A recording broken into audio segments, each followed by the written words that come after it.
Bonjour, et moi c'est vraiment les initiales de Patrick Kachimon. Si vous avez compris, tant mieux. Et si vous n'avez pas compris, tant pis.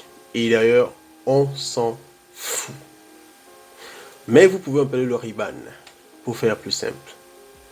Ok, j'espère que vous m'entendez, hein. Vous m'entendez, j'espère. Ok, donc aujourd'hui, comme je vous avais promis, dans ma précédente vidéo, je disais que je vais diviser mon travail en 3 parties. La première partie avant le mariage, le jour du mariage et puis après le mariage. Mais j'ai fait ma première vidéo d'avant le mariage et puis j'ai eu certaines réactions, que ce soit en commentaire, que ce soit en privé, parce que vous savez, on discute aussi souvent en privé et dans la vie de tous les jours. Voilà. Et donc, j'ai reçu, ou alors je reçois généralement 3 types de préoccupations, ou alors 3 types de questions. Des questions qui sont un peu des questions, je vais dire, attacatoires, on va dire ça comme ça. Voilà. Donc, parmi ces questions, il y a une qui revient souvent en ben, toi, qui es-tu pour nous critiquer? Pour qui te prends-tu en fait? Voilà. Et puis, il y a une autre question, une autre préoccupation qui est est-ce que tu connais tous les goûts des hommes dans le monde? Est-ce que tu connais tous les hommes? Il y a des hommes qui vont préférer des femmes grosses et il y a d'autres comme toi, peut-être qui ne préfèrent pas des femmes grosses. Pourquoi est-ce que tu veux généraliser? Pourquoi est-ce que tu veux mettre tous les hommes ou toutes les femmes dans le même panier? Ok. À cette question, je n'ai pas répondu à la première parce que je vais répondre à toutes ces questions-là une seule fois. À la deuxième question-là, si je connais les goûts de tous les hommes, il faut savoir que nous sommes dans les sciences sociales. Les sciences sociales, ça signifie quoi? Ça signifie chacun donne son point de vue. Chacun dit ce qu'il pense. Et puis, il y a une majorité, il y a une minorité. Il y a ceux qui vont penser ainsi, ceux qui vont penser cela. Mais ça ne signifie pas que il y a un côté qui a forcément tort. C'est juste que un côté va penser différemment que l'autre. Et ce ne sera jamais 50-50. Il y aura toujours une grande majorité qui va penser de cette façon et une minorité qui va penser différemment. Voilà. Donc, je ne sais pas pourquoi est-ce que ça pose un problème que de te donner un point de vue différent de ce que tu as depuis que tu es plus petite. Voilà. Donc, ça c'était la deuxième question. Et maintenant, la troisième question. La troisième question qui revient, et c'est celle-là qui va me permettre de répondre à toutes les questions. Mais je mentionne d'abord que cette troisième question est une série de questions. Voilà. Cette troisième question est une série, bon, vous allez comprendre ce que je veux dire. Donc, dans la troisième question, je reçois ce genre de commentaires. Genre, tu racontes toutes ces conneries-là. Tu passes ton temps à critiquer, tu critiques. Mais, moi, je reçois, et moi j'ai des dragueurs dans la rue tous les jours. Chaque fois que je passe, j'ai un homme qui m'interpelle, j'ai un homme qui me dit comment je suis jolie, j'ai un homme qui dit qu'il veut être avec moi. Ça c'est une catégorie, ça c'est une première remarque dans la série des questions. Il y a d'autres qui viennent et qui disent, bon, moi, tu racontes toutes ces conneries là, alors que dans mon eBay WhatsApp, mon eBay Messenger, mon eBay Snapchat et tous les autres réseaux sociaux que nous connaissons, je reçois des messages, des compliments en commentaire, des cœurs à chaque fois que je publie une photo de moi grosse. Donc, tout ce que tu racontes, c'est des conneries. Il y a beaucoup d'hommes qui veulent de moi. La troisième petite question et dernière petite question, c'est que tu racontes toutes ces conneries là, mais je suis capable de gérer, je suis capable d'avoir 3 hommes à mes pieds, de faire de ce que je veux, et ils font exactement tout ce que je veux. Donc, j'ai ce pouvoir-là, même si j'ai beaucoup de kilos, même si je suis grosse, comme tu dis, mais je reçois quand même, j'ai quand même 3 à 4 hommes à mes pieds qui se bagarrent, qui sont prêts à tout pour être avec moi. Alors, arrête de raconter des conneries. Voilà. Donc, face à toutes ces questions-là, j'ai envie de répondre à travers 2 phénomènes. 2 phénomènes que vous connaissez certainement. Parce que je suis sûr que vous avez déjà vu ça. Vous avez déjà pu remarquer ça vous-même. Mais peut-être vous n'avez pas prêté attention. Ouais. Donc, le premier phénomène, c'est le phénomène des cougars. Vous connaissez certainement ce qu'on appelle les cougars. Les cougars, à la base, c'est des animaux, c'est des prédateurs. C'est des prédateurs très puissants. Voilà. Mais ils ressemblent un peu à... Je vais mettre la photo et vous verrez. Donc, le cougar, c'est tout ça. C'est cet animal-là. Mais on n'a pas envie de parler du cougar animal. On va parler du cougar femme. Ou alors de la cougar. Et on va abréger ça en la FC. La FC, la femme cougar. Donc, la femme cougar, c'est une femme généralement âgée. Lorsque je dis âgée, c'est qu'elle elle est un peu au-dessus de 45 ans, donc disons de 50 à 80 ans. Voilà, lorsqu'elle est en bonne santé, quoi. C'est une femme d'environ 50 qui est dans la rangée de 50 à 80 ans et elle a beaucoup d'argent et elle est seule en général. Parce que vous savez, il y a plusieurs types. Il y a des cougars qui sont seuls parce que peut-être son mari est décédé et elle est seule. Soit elle peut être cougar. Comme vous savez, il y a beaucoup de mamans, il y a beaucoup de femmes divorcées, par exemple. Elle est divorcée et elle a eu la maison. Elle est dans cette maison, elle est seule. Troisième cas, c'est que les enfants, ils ont grandi, ils ont quitté la maison familiale.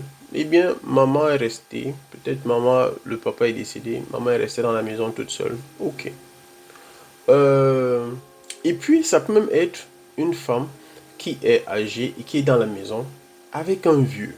C'est-à-dire qu'elle est mariée à un vieux qui ne l'a même plus regardé, qui n'a même pas eu d'érection depuis peut-être 10 ans. Donc, ces femmes-là, toutes ces femmes-là,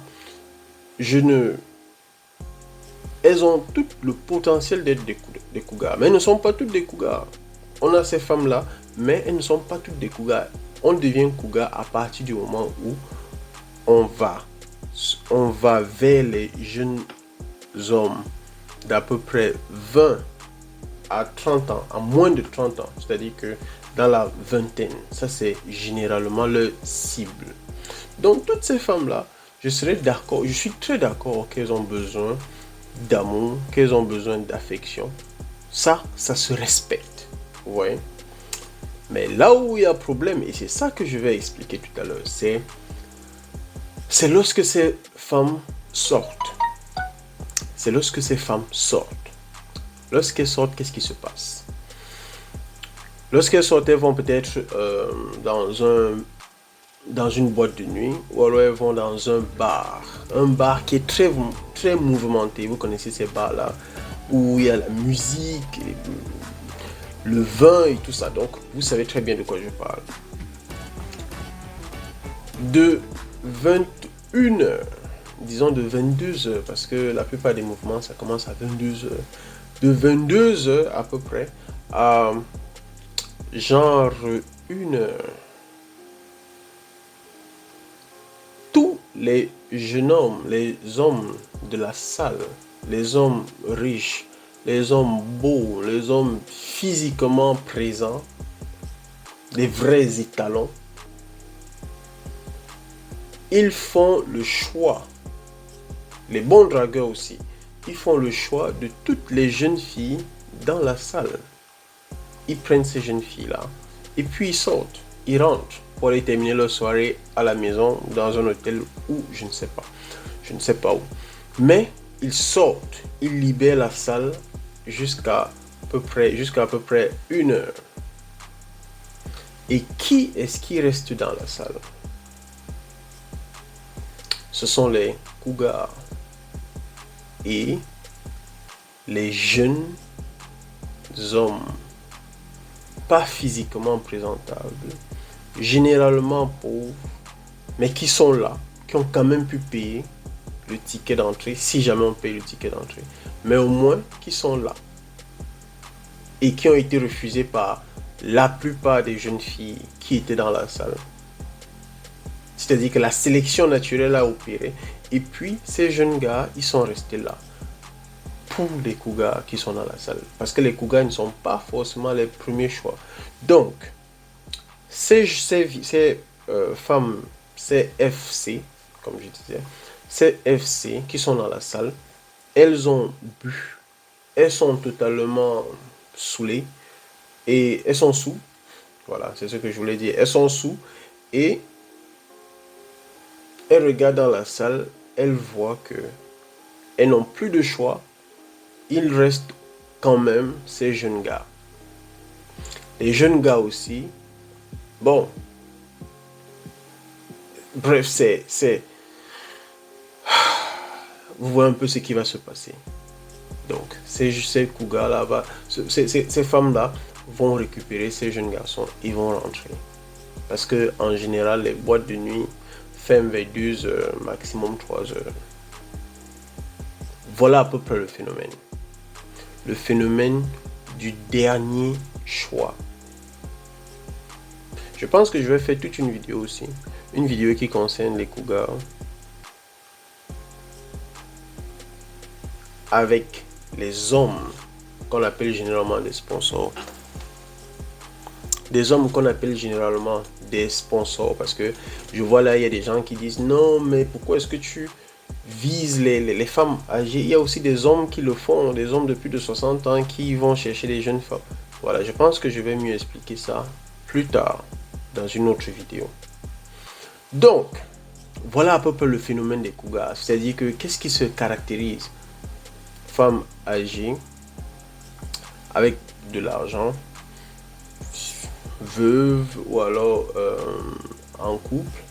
Et il y a une certaine, j'ai oublié de préciser, il y a certaines femmes qui ont plutôt privilégié la carrière, parce que c'est des femmes souvent, comme je l'ai dit, qui ont beaucoup d'argent, qui ont privilégié la vie de carrière, la vie de travail, plutôt que la vie de famille. Elles n'ont pas voulu se marier, n'ont pas voulu avoir d'enfants, et puis quelque part, ça les rattrape un peu. Voilà. Donc, et là, elles veulent se rattraper sur les jeunes garçons. Voilà. Donc, voilà à peu près le phénomène. Le premier phénomène. Et puis le deuxième phénomène, c'est le phénomène de DBC Voyage. DBC Voyage, vous allez comprendre. C'est quoi DBC Voyage? DBC Voyage, l'étymologie, bon, l'origine de DBC Voyage, c'est DBC. DBC, c'est une langue, c'est en une langue, c'est un mot en une langue du Cameroun qui signifie simplement obscurité. C'est pas noir. Vous voulez voir l'obscurité? Ok. C'est bon? Voilà. Donc ça, c'était l'obscurité. Donc maintenant, qu'est-ce que c'est que DBC Voyage? Vous savez ce que c'est que DBC?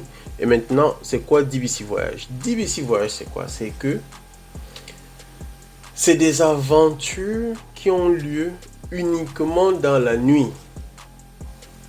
C'est-à-dire que lorsque le gars a tout fait, a utilisé a profité de toute sa journée, a travaillé, est fatigué, et maintenant, il rentre à la maison et il attend sa DBC. Sa DBC voyage. C'est-à-dire quoi? C'est-à-dire que il attend la fille qui viendra le trouver pour terminer sa soirée. Est-ce que vous voyez déjà à peu près où je veux en venir? C'est-à-dire quoi? C'est-à-dire que la plupart des relations n'ont lieu que dans la nuit. Dans la nuit, quand le garçon il a tout fait, et là, il veut terminer sa journée au calme avec une personne. Et là, il achète le ticket. Parce que vous savez que DVC Voyage, lorsqu'on termine avec Voyage, c'est comme une agence. C'est-à-dire qu'il achète le ticket. Lorsqu'on achète le ticket de voyage pour prendre le bus et tout ça, ou l'avion et tout. Donc, le DBC Voyage, c'est le ticket d'une agence. L'agence, c'est les voyages de nuit. Le voyage des jeunes filles qui vont voir des hommes dans la nuit uniquement. Mais la question, c'est pourquoi est-ce que ce n'est que dans la nuit? Pourquoi est-ce que ça ne se passe que dans la nuit? Eh bien, parce qu'ils ont fait tous les choix dans la journée. Certains ont marché, certains n'ont pas marché. Mais ils sont sûrs que le choix de la nuit va marcher.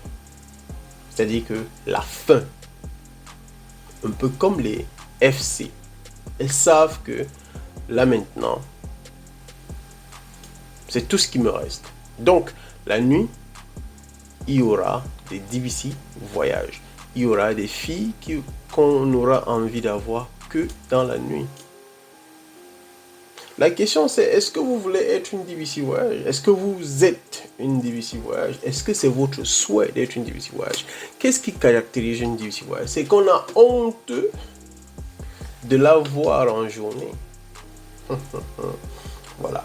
On a honte de la voir en journée. Lorsqu'on est avec des amis, on est jeune, on est frais, et puis on se retrouve avec une grosse, il y a des chances que les amis se moquent. Je sais que certains d'entre vous vont me dire, oh, c'est très immature si on se moque de ma copine parce qu'elle est grosse. Mais c'est pas moi qui dis. Vous voyez lors des soirées là, des soirées très chic là. Est-ce que vous voyez beaucoup de grosses? Non. Non, non, non. Eh bien, les DVC voyages, la plupart des DVC voyages sont des grosses. J'espère que vous avez bien compris. Attendez, je répète. La plupart des DVC voyages sont des grosses. Écoutez-moi très bien. Je sais que des personnes vont me dire, oh, tu n'as même pas les chiffres sur l'obésité et tout ça.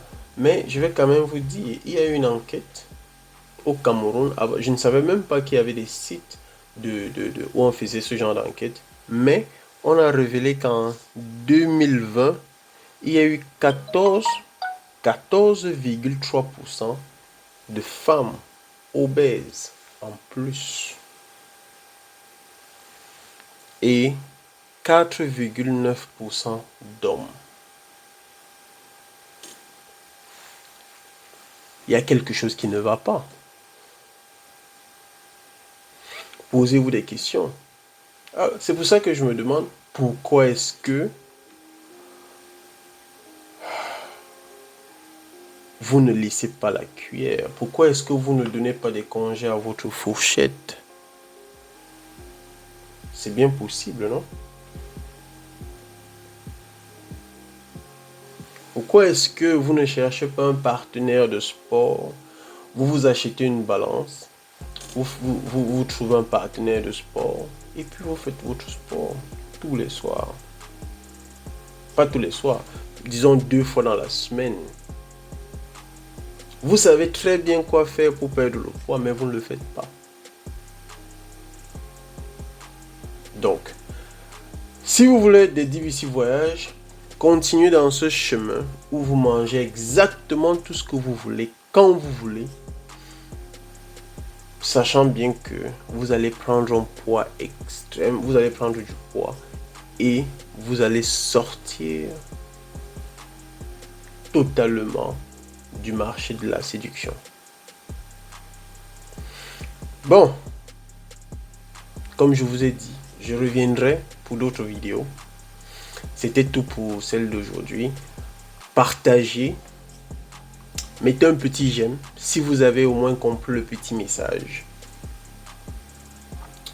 Et